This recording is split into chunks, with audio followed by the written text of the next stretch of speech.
line, which is letter I. Четверта пісня прославлення, подяки. It has to do with the restoration of Israel and Judah to their land after their captivity. Ця пісня стосується відновлення Єрусалиму, Юдеї після повернення з полону. But also points to the true vine, that is spiritual Israel. Але також вона вказує на істинну виноградину, на істинну лозу винограду, тобто духовний Ізраїль. As opposed to that unfruitful vine, which was national Israel.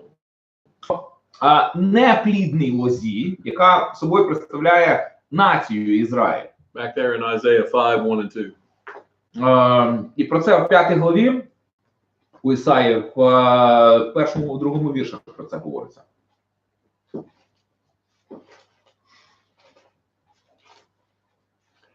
So God is saying his discipline for the nation is good. Бог говорить, що покарання для народу насправді на користь йому. Is for the benefit of the nation. Це на їхню користь, їм, щоб вони з цього мали зиск. That's 27, 7 through 11. 27 глава, 7 по 11 вірш.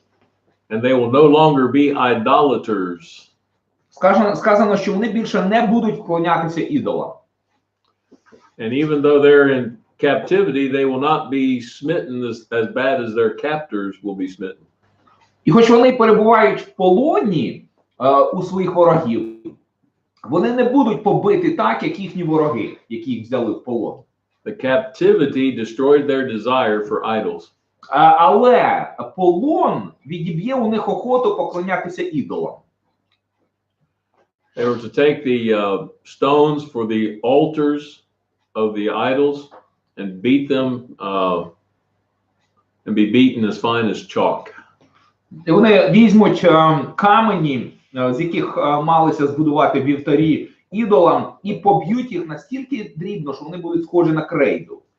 And the overall purpose for the captivity was to cleanse them from idolatry. І загальна причина, головна загальна причина цього полону вавилонського – це очистити їх від поклоніння ідолам. And so Israel's captors will receive no compassion. Сказано, що ті, хто полонять Ізраїль, вони не отримують ніякої пощади. When you build up your defenses against God, коли ти повстаєш проти Бога, you will ultimately come to destruction. То врешті-решт ти прийдеш до знищення. Next point. Наступний пункт. God's people will come from Assyrian Egypt to worship in Jerusalem. Народ Божий повернеться з Асирії і Єгипту для того, щоб поклонятися в Єрусалимі. 27, 12 and 13. 27 глава, 12-13 вірші. So while Israel is just ready to perish, в той час, коли Ізраїль ось-ось буде знищений, the royal edict by Cyrus, царський едикт царя Кіра, will allow them to return to Jerusalem and worship God. Повернутися до Єрусалима і поклонятися Богові. God will call his people out of those places where they have been captive. Бог покличе їх із тих місць, де вони були полоненими. And their return is depicted as a time of harvest when the reapers beat out the grain. І повернення їхнє порівнюється з аналогією врожаю, коли врожай вже дозрів, і ті, хто збирають врожай, вони вибивають, молотять зерна. They will be gathered one by one. Сказано, що вони по одному будуть зібрані. That is, it's up to the individual Jew whether he would stay in the land of captivity or return. Тобто це вказує на те, що рішення буде індивідуальним у кожного єврея. Чи захоче він повертатися із місця свого полону, чи захоче там залишитися. When Cyrus issued his decree, many Jews stayed behind. Коли Кір видав свій едикт, і євреям було дозволено повернутися, багато хто з них залишилися. We'll talk more about that when we get to Ezra and Nehemiah. Коли ми з вами будемо розбирати книги Езри і Неємії, ми до цього ще звернемося. So then we have major point number 4. Зараз у нас четверте римське. where we have a cycle of prophetic warnings against alliance with Egypt. Oh, Там цикл попереджень стосовно військового альянсу з Єгиптом. Далі. Що таке? Ну, наказ, декрет, закон. Ну, це з латини, це з латини. Ну, тобто воно і в українській, і в російській мові. Did you get the prophecy concerning Edom in there as well? It's a prophetic cycle warning against alliance with Egypt and a prophecy concerning Edom. Okay. Значить, ми будемо зараз з вами розбирати попередження пророчі про стосовно альянсу з Єгиптом і пророцтво стосовно Едому.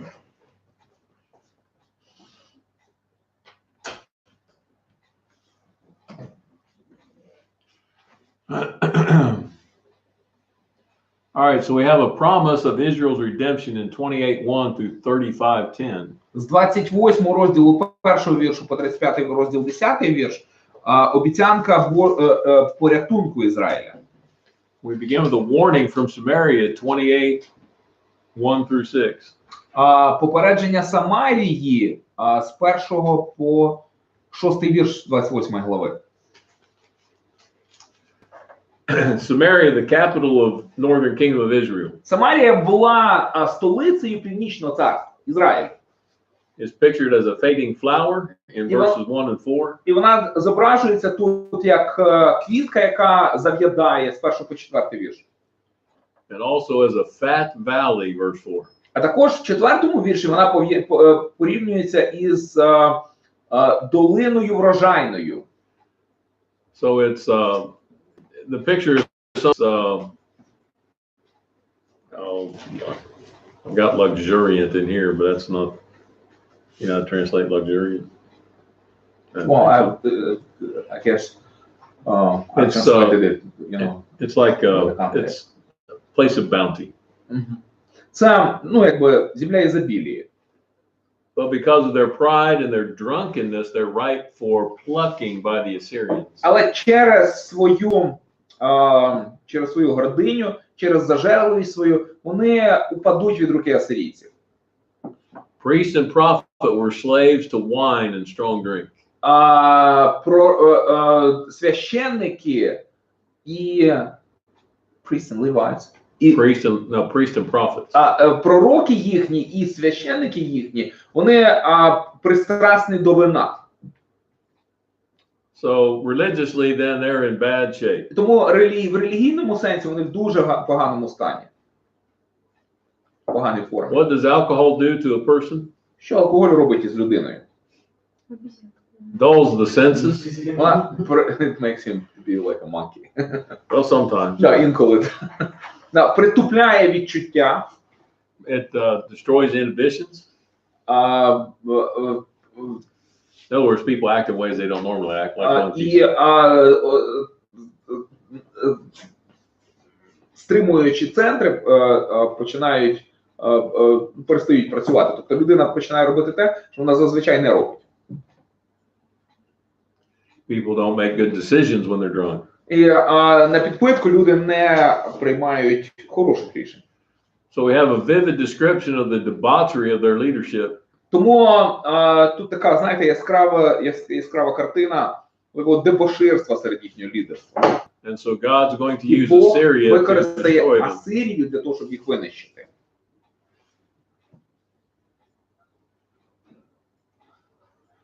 Five and 6 includes a promise which follows the threat. 5-6 вірші описують про обітницю, яка слідує за загрозою. For the remnant, Бо залишок, останок, God will be a crown of glory and a diadem of beauty. Бог для них буде прекрасною короною і пишним вінком. But some are going to receive the justice of God, verse 6. Але 6-й вірш говорить про те, що дехто отримає суд Божий.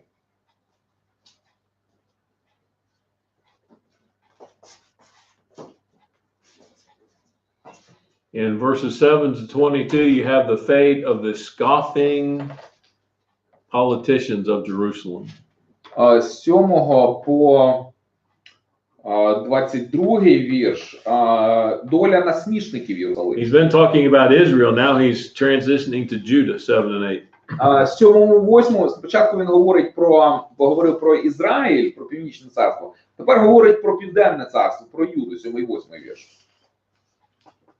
And what a terrible scene he shows. Подивіться, яка жахлива картина з'являється. It's, 8-9. matter of fact, it's a disgusting scene. Ну, насправді ця сцена, вона просто огидна. And from personal experience, З власного досвіду, with a roommate who used to drink to excess, маючи співкімнатника, який, ну так, надмірно зловживав алкоголем. it's a fairly accurate description. От це отакий опис, ну, достатньо вірний. Notice again, the prophets and priests are drunk, and every table is filled with vomit. Зверніть увагу, що священники і пророки їхні п'яні, і столи їхні блювотою наповнені. They make wrong decisions because of their strong drink. And the prophet says the nation is given over to strong drink. І пророк говорить про те, що весь народ віддався пияцтву.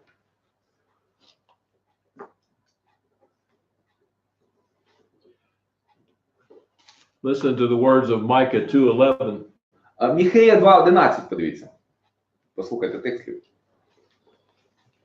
If a man should walk in false spirit and speak a lie, saying, I will prophesy to you of wine and drink, Прочитайте хтось. 2:11 Міхея. even he would be the prattler of the people. Читайте.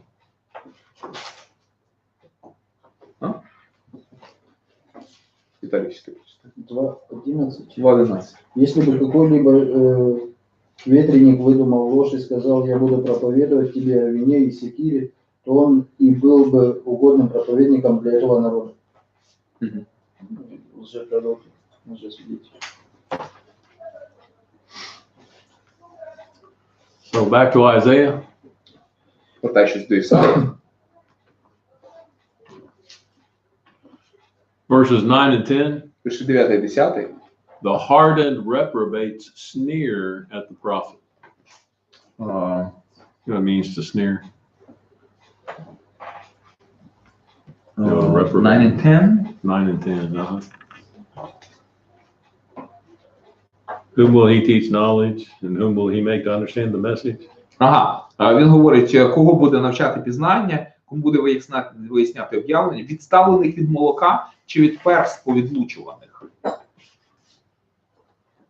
They refuse to listen to the fundamental lessons of obedience to God. Вони відмовилися слухатися фундаментальних уроків покори Богові. And so they're going to learn their lesson the hard way. І тому вони, якщо вони не ходять по-простому, по-хорошому вивчити, ну, для себе взяти цей урок, то вони отримують його по-поганому. The Assyrians are going to teach them in a new language. Асирійці навчать їх новою мовою. Notice what he says, verse. Подивіться, що він говорить у вірші 11. Ладно? В 11, да? Well, verse 11. 11 вірші. Stammering lips and another tongue. Нерозумні уста і інша мова. So they're going to learn their lesson by going into captivity to a foreign land. Тому вони візьмуть для себе цей урок, пішовши у полон в чужу землю. So every generation that's not willing to listen to the word of God, кожне покоління не бажає слухатися волі Божої, will have similar problems. І якщо це станеться, то вони матимуть подібні проблеми. They won't go into a captivity nationally, може вони як народ не потраплять в полон, but they'll go back into the captivity of sin. але вони повернуться до рабства гріха. And so 11 to 13, their ungodliness is going to be punished. З 11-13 вірш говориться про те, що їхня безбожність буде покарана.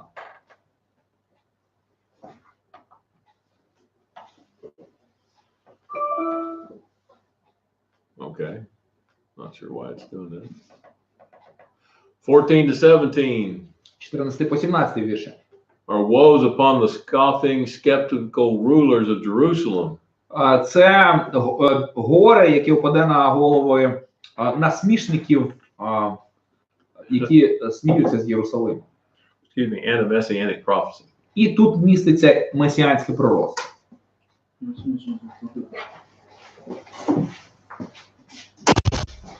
А как по-русски будет нас слышать? Смішно? Так и будет, да? Это действующее. Да. Смішно.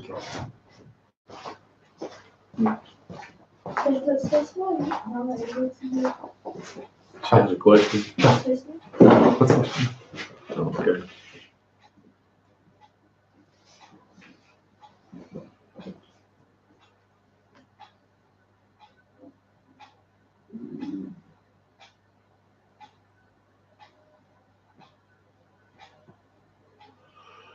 So verse 15, they say they've made a covenant with death. В 15 вірші сказано, що вони заключили заповіт зі смертю. They've been playing a game of deception. То вони грали в таку оманливу гру. They've been sending diplomats to Assyria Вони надсилали своїх дипломатів до Асирії and diplomats to Egypt, і до Єгипту, not telling anybody else what they're doing, не кажучи іншим, ну там нікому не кажучи, що вони роблять. and they're going to pay the price І за це вони заплатять ціну. because Assyria is coming, Бо Асирія вже наближається. and death and the grave will overtake them. І смерть і могила їх переможуть. Verse 16 16-й вірш. is a prophecy concerning Christ. Це пророцтво стосовно Христа. Matthew quotes it in Матвій reference. цитує його. Matthew quotes Jesus, Вірніше, Матвій цитує Ісуса, saying this passage is in reference to him in Matthew 21:42. який стверджує, що цей уривок стосується його. Матвія, 21 глава, 42 вірш. Peter quotes it as a reference to Christ. Петро цитує це як посилання на Христа. Acts 4:11 Дії 4:11 and 2 Peter 2:6. і 2 Петра, And Paul uses 1 it Петра 2:6. І Павло використовує це ж саме пророцтво. in Romans 9:33, В Римлян 9 главі 33 вірші, Romans 10:11, 10 главі 11 вірші. and Ephesians 2:20 in reference to Christ. І в Ефесянах 2:20, в тому, що стосується Христа. Запишете, так? Хочете записати? Матфея успели, Петра не успели. Значить, дивіться, Матвія 21:42, Дії апостолів 4:11, 1 Петра 2:6. І у Павла Римлян 9:33, Римлян 9:33 і 10:11. 10, 11 и 9:33 і 10:11. І Ефесян 2:20. Це, да, це де це пророцтво з 16 глава, 29 глава, 28 глава, 16 вірш. Тому Господь Бог сказав так. Оце поклав каменя і на сьогодні каменя випробувано наріжного, доброго, міцно закладеного. Хто вірує в нього, не буде той посоромлений. 28-16. Месіанське пророцтво.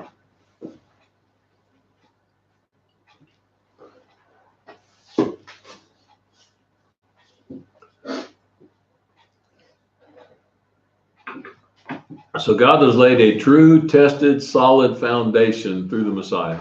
Бог через Месію закладає сильний, міцний фундамент. According to builders, В відповідності з будівельниками, the cornerstone is the наріжний камінь most important piece of the foundation. є найважливішою складовою фундаменту. Because if it's not laid correctly, Бо якщо його неналежним чином укладуть, the building will not be built correctly. будівля не буде триматися. І не буде збудована правильно. So this foundation of the Messiah has already been started. Тому цей фундамент The messianic promise to Abraham, Genesis 12:3. Цей фундамент месіанський, він розпочатий із месіанських обітниць, даних ще Аврааму в книзі Буття в 12 розділі 1 по 3 вірш. It was confirmed to David, 2 Samuel 7:12. Давидові ця обітниця була підтверджена. Друга книга Царств 7:12 і далі. It was perpetuated by the preaching of the prophets. і здійснювала, ну, тобто вона продовжувала підтверджуватися, ця обітниця, проповідуванням пророків. And the completion is in the Messiah himself. І здійснення цієї обітниці відбулося в самому безпосередньо Месії. Matthew 21, 42 and 44. Матвія 21 глава 42 і 44 вірші. John 8, 21 and 24. Івана 8, 21, 24. And Acts 4, 11. І Дії 4 глава 11 вірш.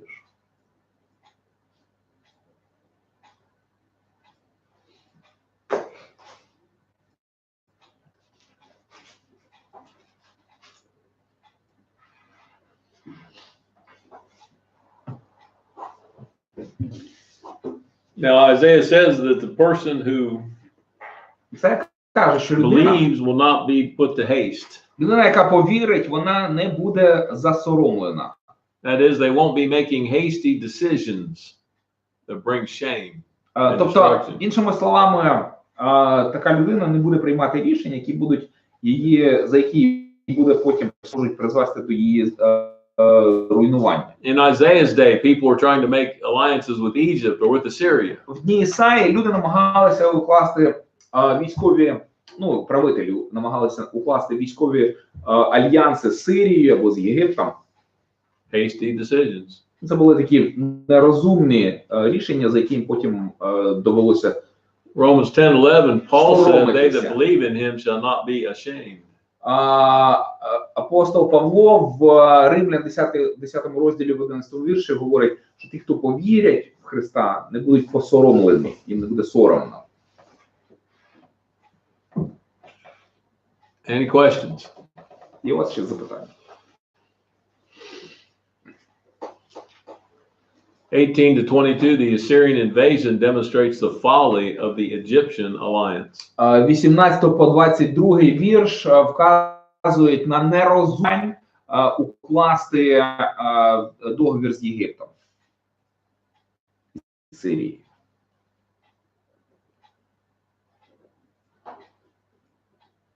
So the door to repentance is always open, verse 22. 22 вірш говорить про те, що двері для них постійно відкриті для каяття їхнього.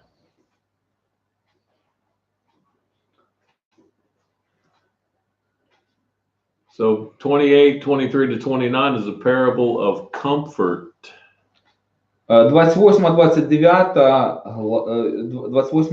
28-29 вірші, вірніше з 23 по 29, 28 глави, це втіха. For God's judgments are always proportionate to man's offenses. Бо Божа кара завжди пропорційно залежить від переступів людей, ну, від порушення людьми закону.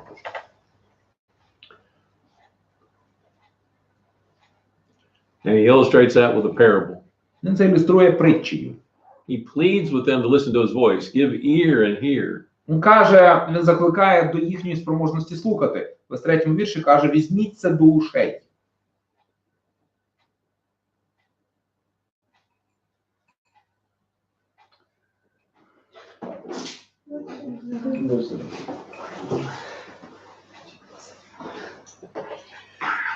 He asks what about, he uses the farmer to illustrate. Використовує для ілюстрації хлібороба. Now, a couple of you said you grew up on the farm. Хтось із вас сказав, що ви виросли в селі. You have to plow the В сільському ground. correct? господарстві. Землю потрібно орати. Do you just keep plowing when you plowed it and plowing and plowing and plowing? Як коли оруть землю, ви її просто орють, орють і орють. Is that the only thing you ever do? То все, що чим займається хлібороб, тільки оре землю? Вкусно. Well, he has to fertilize it, then he plants, and then he harvests it. Exactly Isaiah's point. І це, якби про це й говорить Ісая.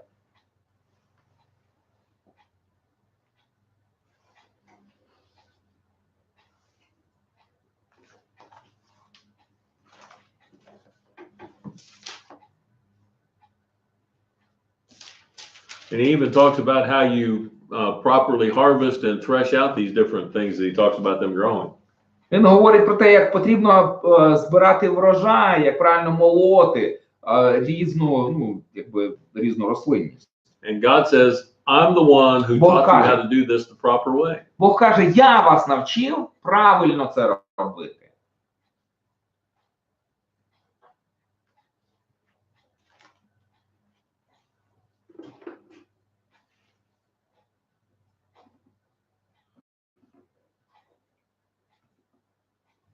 God is not all threats and punishments. Бог це не тільки покарання і He погрози. has promises and У blessings. нього є обітниці і благословіння.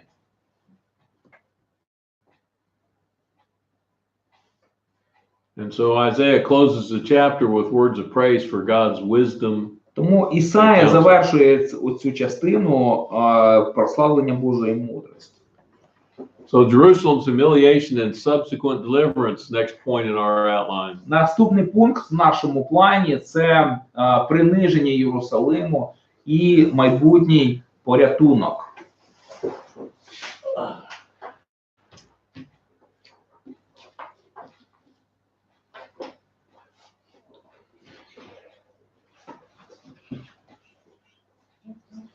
Now, the Mormons tried to use this passage to claim that that's where the Book of Mormon came from. Мормони використовують цей уривок для того, щоб пояснити походження своєї книги Мормона.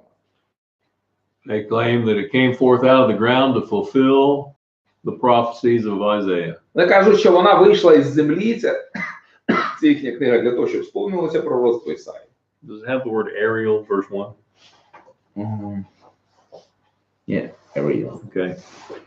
The word Ariel is symbolic for Jerusalem. Це слово Аріїл в першому вірші 29 глави символічна назва Єрусалиму. Which has nothing to do with Mormonism. І з мормонізмом це ніякого зв'язку не має. What Isaiah is telling about is a time when the citizens of Jerusalem will be captured, slaughtered, and go into mourning. Ісая ж використовує, ці слова він адресує мешканцям Єрусалиму, які будуть captured, які будуть схоплені, винищені, і які будуть в смутку через це. And it's also interesting to notice he speaks about them having their voice will be like one that has a familiar spirit. І тут сказано, що цікаво, що голос їхній буде which verse is that? Із землі буде ніби голос померлих духів. 4-й вірш. So that means if this is about the Book of Mormon, it came from a demon. Тому, якщо вони беруться застосовувати це до походження своєї книги Мормона, то виходить, що їхня книга проречена демоном. So, the necromancy, speaking to the dead, was strictly forbidden in Leviticus 19. Некромантія або розмова з духами померлих була строго засуджена в Писанні в книзі Левіт, 19 глава, 31 вірш, 20 глава, 6 вірш, 27 глава, і 27 вірш, 20. So this is not talking about the origin of the Book of Mormon. Тут насправді не говориться, звісно, про походження книги Мормона.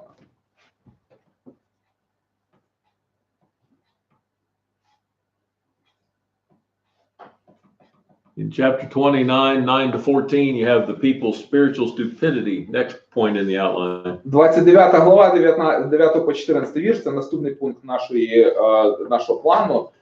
Духовна тупість народу. So, remember his mission as given to him in chapter 6. Пам'ятаєте, йому місія була дана, призначена в 6 главі. Was to preach and harden the hearts of the people. Проповідувати і робити серця людей затверділими. It's happening. І ось що відбувається тут. Again, not because God made it happen, Знову ж таки, не через те, що Бог це спричинив. but because of the way they reacted to the Word of God. Але це така їхня реакція на Слово Боже. So we have a statement of irony in this section. В цій частині така іронія прослідковує. They're staggering from their own sin. Вони спотикаються від своїх власних гріхів. But they're blind to their own condition. І вони сліпі, вони не бачать свій власний стан. It seems to them as if the scroll of God's revelation has been sealed. Що ніби оця книга з Божими об'явленнями від них прихована, запечатана.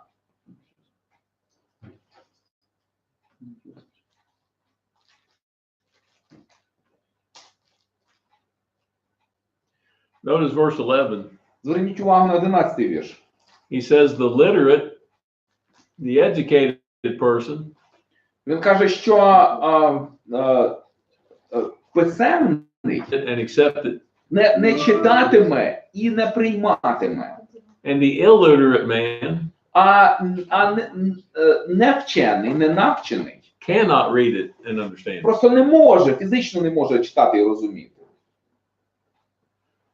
And there's no way to get themselves out of this tragic situation. І схоже, що немає нічого, що могло б вивести їх із, чи позбавити їх трагізму цієї ситуації.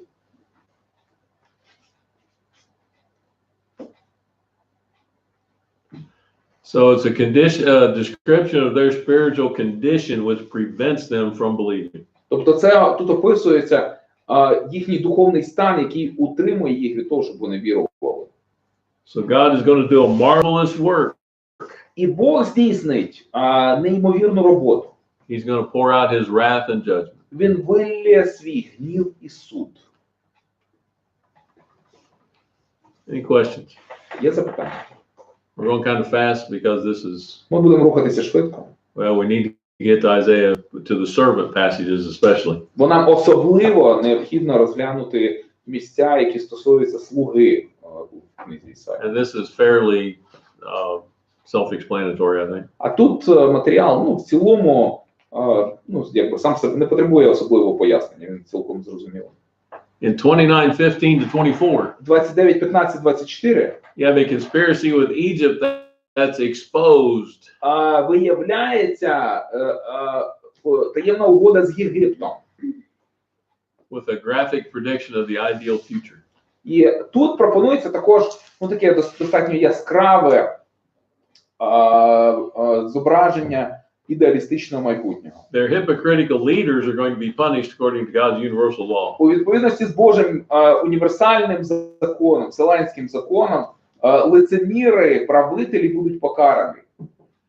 Their plotting with Egypt has turned things upside down. Їхні заговори з Єгиптом нівелюється. Відміняється. Verse 16 talks about the potter being esteemed. 16-й вірш говорить про те, що he poses the question, shall the potter be esteemed as the clay? Вірніше, він задає питання, чи гончар вважається рівним до глини? Or shall the thing made say of him who made it, he did not make me? Чи зроблене, виготовлене, скаже про майстра свого, він мене не зробив? So that's a description of their relationship with God and their attitude towards God at this Це time. описує їхній стан, їхнє відношення до Бога, їхні стосунки з Богом в даний момент.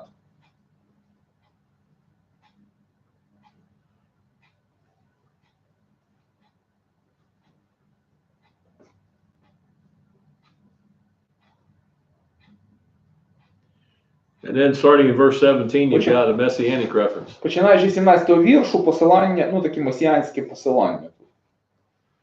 In verse 17, В 17-му it predicts the Jews will reject the gospel. Тут передбачення, що євреї не приймуть, відкинуть Євангелію. And it will be the gospel will then be sent to the Gentiles. І що після цього Євангелія буде запропонована язичникам. So the land that's been cultivated and cared for gets turned into a wilderness. І земля, яка була культивована, яка готувалася для появи Месії, вона перетворюється на пустелю. While the wilderness is turned that had been barren becomes fruitful. Тоді, в той самий час, коли те, що було раніше пустелею, воно починає ставати родючою землею. So Lebanon, which represents the Gentiles, becomes a fruitful field. Ливан, який тут представляє собою язичників, він стає плідним полем. Where Judah and Israel became a wild, overgrown forest. А Юда і Ізраїль стають лісом, який сам росте, ну, диким лісом. Isn't this what the New Testament teaches happened? Це ж про це і навчає новий заповіт, саме ж це сталося. Didn't Paul even tell some folks that some Jewish Павло ж навіть декому казав із you've rejected this, so I'll go to the Gentiles? євреїв. Він казав, ви відкинули, і саме це стало причиною, чому я пішов до язичників. It talks about the deaf hearing and the blind seeing. Тут говориться про смерть і про те, як сліпі побачать. Про те, як глухі почують і сліпі побачать. So those who have the right attitude, the right heart will hear the gospel and obey it. Ті, хто мають правильне відношення і правильне серце, вони почують Євангелію і покоряться їй. The meek and the poor will respond. Кроткі і бідні відреагують. And the enemies of truth and righteousness will be cut off. А вороги правди і праведності будуть відкинуті. So the righteous have no cause to fear, verses 22 to 24. 22-24 вірш. Праведники не мають чого боятися. Then our next point, 31 to 17. Наступний пункт це 30 глава з 1 по 17 вірш. God emphatically denounces an alliance with Egypt. Бог закликає їх не створювати альянс військовий з Єгиптом. So in verses 1 to 7, З 1 по 7 вірш. we have a description of the folly as well as the sin of relying upon Egypt. Говорить про те, що їхня надія на Єгипет – це глупота і навіть гріх.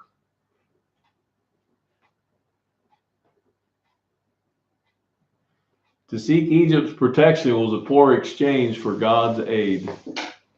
І замість того, щоб прийняти Божу допомогу, вони вибирають Єгипет. Це само по собі є дуже поганим рішенням.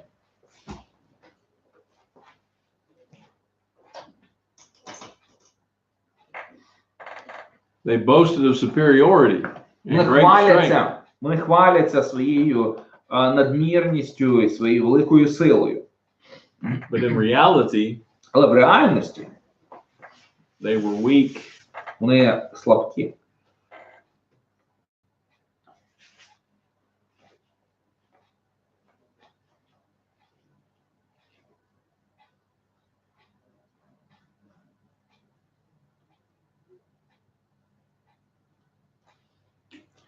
I'm sorry, I'm looking for something here.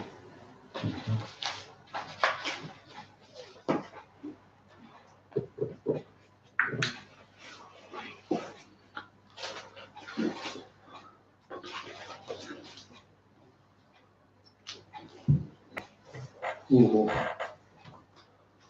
На завтра стихи нормально. А що ви називаєте? Нормально. На завтра самый интересный.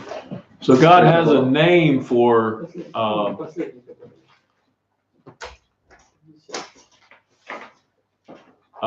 Egypt in verse 7.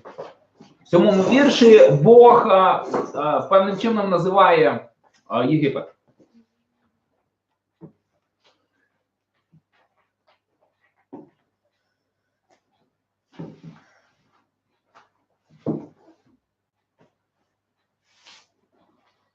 And it means, Behemoth. as soon as I can find my note there, what? Behemoth is actually here. It's hippopotamus. That's the same word, hippo. Rahab him Shema? Rahab, sit quiet. Or, yeah, sit quiet or sit idle. Yeah. That's what Ukrainians translation. Is that the way they translate it literally? Well, I wonder if 30 verse 6. Right. Oh, verse 7. Yeah, sit quiet. Their strength is sitting quiet. That's Russian translated. Yeah. Ukrainian translates Rahab, sit quiet. Right. В 6-му вірші там Рагав, або у вас сила їхня, сидіти спокійно. Рагав, сидіти спокійно. Now he calls them Rahab. Він їх називає Рагав. The idea is like a storm. І смисл, що це як буря. And that's the way Egypt was regarded by many people as a powerful І monster. багато людей в той час вважали Єгипет таким потужним монстром. So he refers to them as a giant beast here. І тут він про них говорить як про гігантського звіра. He said in reality, Хоча в реальності you just sit quiet. There's no power in це you. такий звір, який сидить тишком-нишком, в нього немає ніякої сили. So he's using some sarcasm and some humor. Використовує тут такий сарказм, гумор. And Egypt was not going to be anything that Judah could rely on. Єгипет – це не те, на що Юда може взагалі в будь-якому сенсі покладатися. Later, the Assyrian official that comes to Jerusalem to warn Hezekiah Асирійці навіть офіційно приходять до Єрусалиму і застерігають, попереджають Єзикію. warned that Egypt was a broken reed that would pierce the hand of those who tried to lean on it. Що Єгипет – це зламана тростина, яка може пробити руку кожному, хто на нього обіпреться. Isaiah 36:6. Ісая 36:6. In verses 6 and 7 is a description of the danger описується небезпека, that lies between the Judah and Egypt that their emissaries would have to travel. яка спіткає емісарів ізраїльських, які збираються подорожувати до Єгипту. And 8 through 11 з 8 по 11 вірш. is Judah's attitude is to be written down, forming a permanent record. Це те, що відношення Юди буде записане, викарбуване. So that the world will know that they were a lying, rebellious people. Щоб світ дізнався, що народ юдейський – це народ брехливий і ненадійний. And notice what they ask him to do. І зверніть увагу, що він просить їх зробити. They come to the prophets and ask them, verse 10. Вони в 10-му вірші вони приходять до пророків і запитують. Do not prophesy. Не пророкуйте. Write things. Записуйте. Speak smooth things. Говоріть гладенько. Prophesy deceit. І передбачайте оманливе.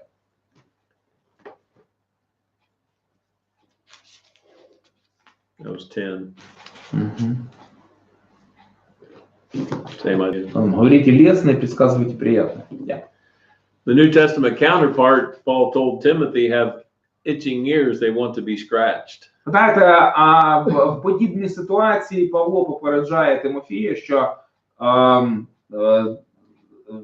там є люди, які лоскотять вуха.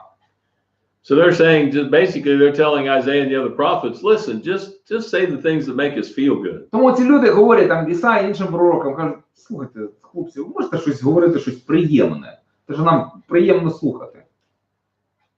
Don't tell us all this negative stuff that's що ви нам coming from God. розказуєте, це все негативне, що там Бог проти нас щось має. We want to feel good about ourselves. Ми хочемо добре почуватися. And again, they have their New Testament counterparts. Ну ж таки, в Новому Заповіті є аналогічні ж. And so 12 to 17, З 12 по 17 вірш. since Israel wants to be Оскільки free, Ізраїль хоче from бути God, вільний від Бога, they'll have to pay for that. він має заплатити за це.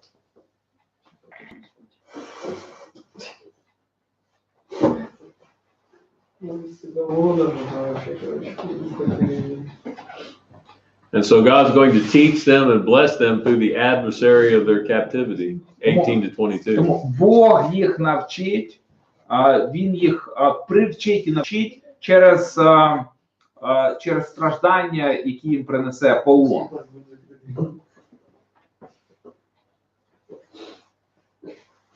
We need to take a break. Що, треба перерватися, так? Yeah, I think so.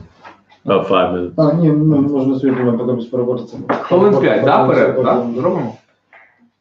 Автономно.